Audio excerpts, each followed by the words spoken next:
आज हम एक ऐसी कहानी की शुरुआत करने जा रहे हैं जिसमें सपने हैं, संघर्ष है, रहस्य है और एक ऐसी जिंदगी का सच है जो बाहर से बहुत खूबसूरत दिखती है, लेकिन अंदर से दर्द और रहस्यों से भरी हुई है। ये कहानी है ग्रेट बिग ब्यूटीफुल लाइफ की, जिसे प्रसिद्ध लेखिका एमिली हेनरी ने लिखा है। इस कहानी में हमें तीन मुख्य किरदार मिलते हैं: एलिस स्कॉट, हेडन एंडरसन और मार्गरेट आइव्स। लेकिन इस कहानी की शुरुआत होती है एलिस स्कॉट नाम के एक ऐसे किरदार से जो अपने सपनों को सच करने के लिए हर मौके को पकड़ना चाहती है। एलिस स्कॉट एक युवा पत्रकार है। बचपन से ही उसे कहानियां पढ़ने और लिखने का बहुत शौक था। वो हमेशा सोचती थी कि एक दिन वह ऐसी कहानियां लिखेगी जिन्हें पढ़कर लोग प्रेरित होंगे और दुनिया को नए नजरिए से देखेंगे। लेकिन असली जिंदगी में अपने सपनों को सच करना इतना आसान नहीं होता। एलिस कई सालों से छोटे-मोटे आर्टिकल लिख रही थी, कभी किसी मैगजीन के लिए, कभी किसी वेबसाइट के लिए। लेकिन उसे अभी तक वह बड़ा मौका नहीं मिला था, जिससे वह एक सफल और प्रसिद्ध पत्रकार बन सके। उसके जीवन में अक्सर ऐसा होता था कि वह बहुत मेहनत करती थी, लेकिन उसकी मेहनत का उतना बड़ा परिणाम नहीं मिलता था जितना वह उम्मीद करती थी। फिर भी एलिस ने कभी हार नहीं मानी। वह हमेशा उम्मीद करती थी कि एक दिन उसे ऐसा मौका मिलेगा जो उसकी जिंदगी बदल देगा। एक दिन अचानक एलिस को एक ऐसी खबर मिलती है जो उसके करियर के लिए बहुत बड़ा अवसर बन सकती थी।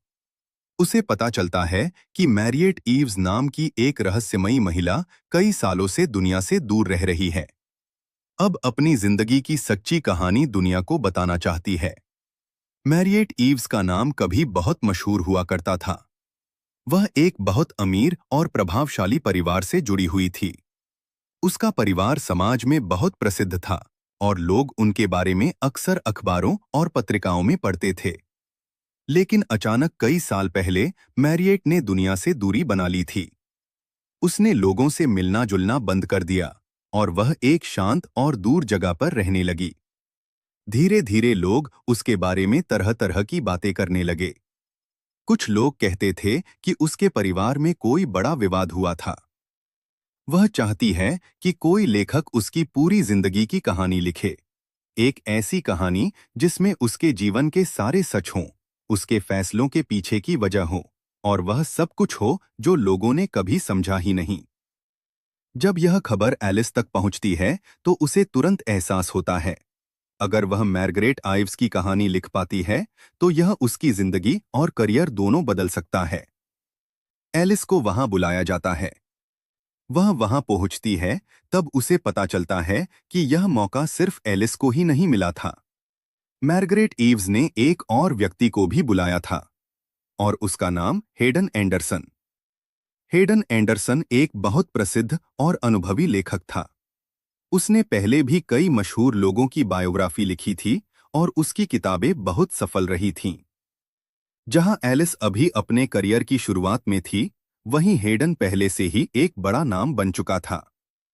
जब एलिस को यह पता चलता है कि उसे हेडन जैसे बड़े लेखक के साथ प्रतियोगिता करनी है, तो वह थोड़ा घबरा जाती है। उसे लगता है कि शायद मार्गरेट हेडन को ही चुन लेगी, क्योंकि वह ज्यादा अनुभवी है।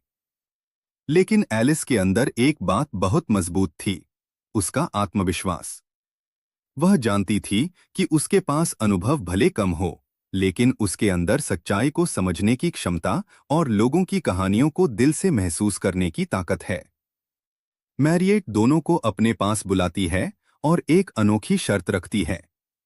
वह कहती है कि एलिस और हेडन दोनों एक महीने तक उसके साथ समय बिताएंगे।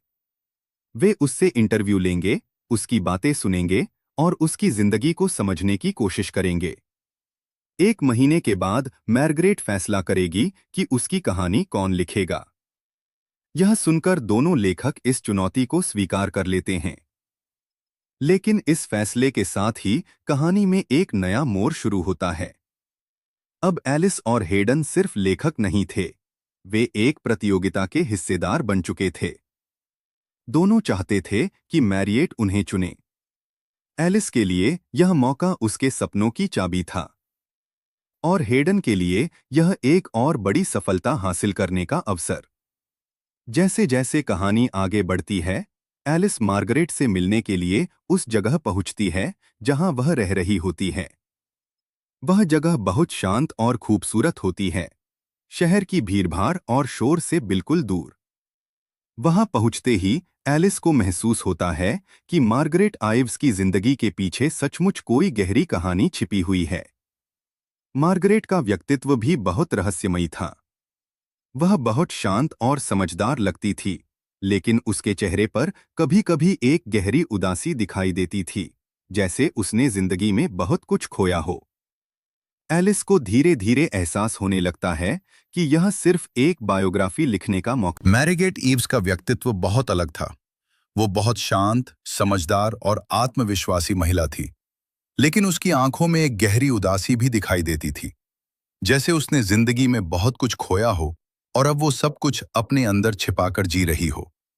इंटरव्यू की शुरुआत होती है। मैरियट धीरे धीरे अपनी जिंदगी के बारे में बताना शुरू करती है। वो बताती है कि उसका बचपन बहुत अमीर और प्रसिद्ध परिवार में बीता था। उसका परिवार समाज में बहुत प्रभावशाली था। लोग उनके परिवार के बारे में अखबारों और पत्रिकाओं में पढ़ते थे। बाहर से देखने पर ऐसा लगता था कि मैरियट की जिंदगी बिल्कुल परफेक्ट है, पैसा, प्रतिष्ठा और एक शानदार जीवन। लेकिन असलियत कुछ और ही थी। मैरियट बताती है कि उसके परिवार के अंदर बहुत तनाव और झगड़े होते थे। परिवार के लोग अक्सर एक दूसरे से नाराज रहते थे। कई फैसले ऐसे होते थे जो सिर्फ परिवार की प्रतिष्ठा बचाने के लिए लिए जाते थे, चाहे उससे किसी की जिंदगी पर कितना ही बुरा असर क्यों न पड़े। एलिस जब ये सब सुनती है तो उसे एहसास होता है कि मार्गरेट की जिंदगी सिर्फ ग्लैमर और सफलता की कहानी नहीं है। ये दर्द, गलतफहमियों और मुश्किल फैसलों की कहानी भी है। उधर हेडन भी मार्गरेट से इंटरव्यू ले रहा होता है। हेडन बहुत अनुभवी लेखक है, इसलिए वह मैरियट से बहुत गहरे और कठिन सवाल पूछता है।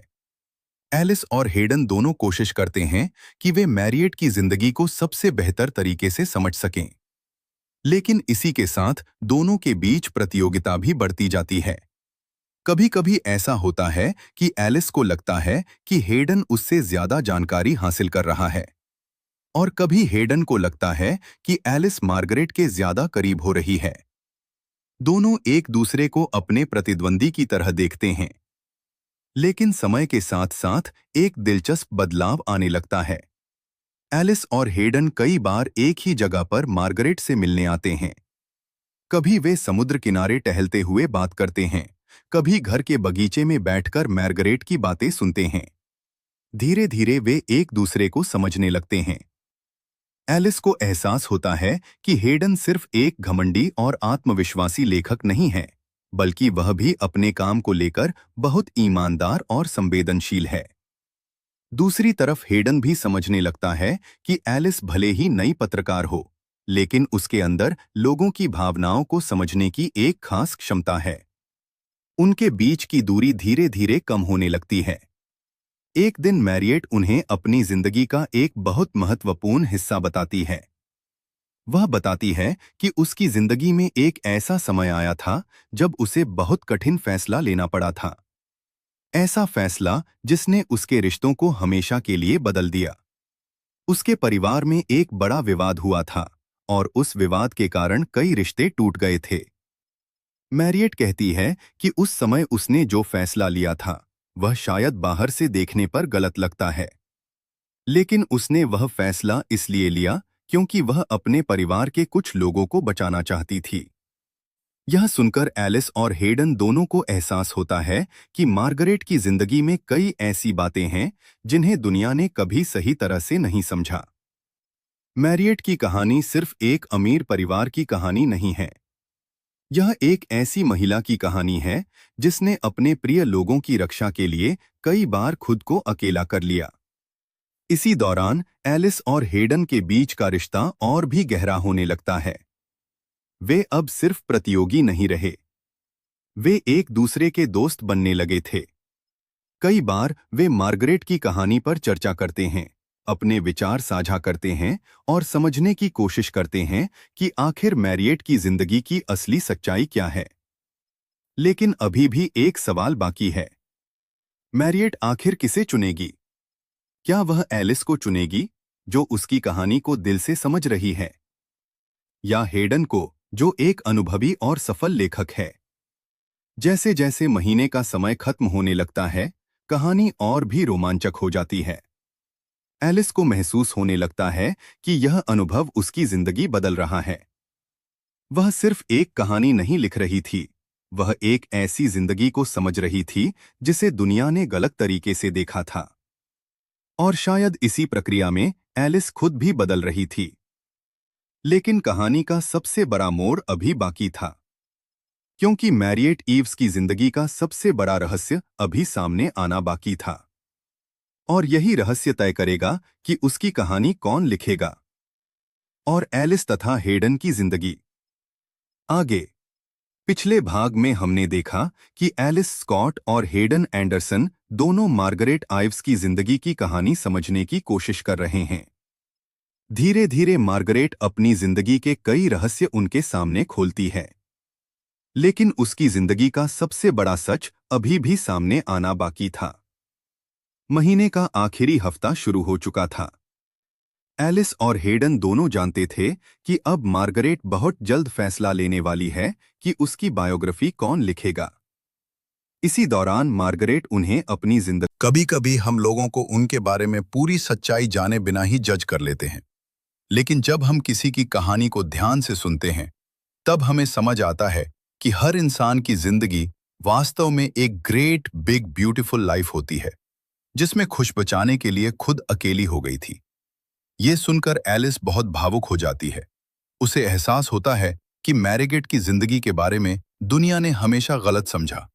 जहां लोग उसे एक रहस्यमयी और दूर रहने वाली महिला समझते थे, वहीं असल में वह एक ऐसी इंसान थी जिसने दूसरों की भलाई के लिए अपने जीवन में कई बलिदान दिए थे। हेडन भी ये सब सुनकर बहुत प्रभावित होता है। अब दोनों को समझ में आता है कि मार्गरेट की कहानी सिर्फ एक अमीर परिवार की कहानी नहीं है। यह एक ऐसी महिला की कहानी है जिसने प्यार, दर्द और जिम्मेदारी के बीच कठिन फैसले लिए। धीरे धीरे वह दिन आ जाता है जब मार्गरेट को फैसला करना होता है। एलिस और हेडन दोनों उसके सामने बैठे होते हैं। मार्गरेट शांत आवाज में उनसे कहती है कि उसने दोनों को ध्यान से देखा है। उसने यह भी समझा है कि दोनों उसकी कहानी को अलग अलग तरीके से देखते हैं। हेडन एक बहुत अनुभवी लेखक है। वह घटनाओं को बहुत सटीक और पेशेवर तरीके से लिख सकता है। लेकिन मैरिएट कहती है कि एलिस ने उसकी कहानी को सिर्फ एक लेखक की तरह नहीं, बल्कि एक इंसान की तरह समझा है। एलिस ने उसके दर्द, उसके फैसलों और उसकी भावनाओं को सच में महसूस किया है। इसलिए मैरिएट फैसला करती है कि उसकी बायोग्राफी एलिस स्कॉट लिखेगी। यह सुनकर एलिस को विश्वास ही नहीं होता। उसकी आंखों में खुशी और भावनाएं दोनों आ जाती हैं। यह उसके करियर का सबसे बड़ा मौका था। हेडन भी इस फैसले को समझता है। वह एलिस को बधाई देता है और कहता है कि वह इस कहानी को सबसे अच्छे तरीके से लिखेगी। अब कहानी में एक और खूबसूरत मोड़ आता है। एलिस और हेडन के बीच जो रिश्ता धीरे धीरे बन रहा था, वह अब और स्पष्ट हो जाता है। दोनों समझ जाते हैं कि प्रतियोगिता के बीच जो दोस्ती और भरोसा बना था, वह अब प्यार में बदल चुका है। वे यह महसूस करते हैं कि जीवन में सिर्फ सफलता ही महत्वपूर्ण नहीं होती, बल्कि वे लोग भी महत्वपूर्ण होते हैं जो उस सफर में हमारे साथ होते हैं। एलिस मार्गरेट की जिंदगी की कहानी लिखना शुरू करती है। वह तय करती है कि वह मार्गरेट की कहानी को बिल्कुल सच्चाई और ईमानदारी के साथ लिखेगी, ताकि दुनिया उस महिला को सही तरीके से समझ सके जिसे उन्होंने इतने सालों तक गलत समझा था। जब यह किताब पूरी होती है, तो यह सिर्फ मैरिएट की कहानी नहीं रहती। यह एक ऐसी कहानी बन जाती है जो लोगों को सिखाती है कि हर इंसान की जिंदगी के पीछे कई अनकही कहानियां छिपी होती हैं। कभी कभी हम लोगों को उनके बारे में पूरी सच्चाई जाने बिना ही जज कर लेते हैं। लेकिन जब हम किसी की कहानी को ध्यान से सुनते हैं, तब हमें समझ आता है कि हर इंसान की जिंदगी वास्तव में एक ग्रेट बिग ब्यूटीफुल लाइफ होती है, जिसमें खुशियां भी होती हैं, दर्द भी होता है, और ऐसे फैसले भी होते हैं जो दूसरों की भलाई के लिए लिए जाते हैं। और इसी संदेश के साथ यह खूबसूरत कहानी खत्म होती है। दोस्तों, अगर आपको यह कहानी पसंद आई हो तो वीडियो को लाइक करें, चैनल को सब्सक्राइब करें और कमेंट में ज़रूर बताएं कि अगली किस किताब की कहानी आप सुनना चाहेंगे। धन्यवाद।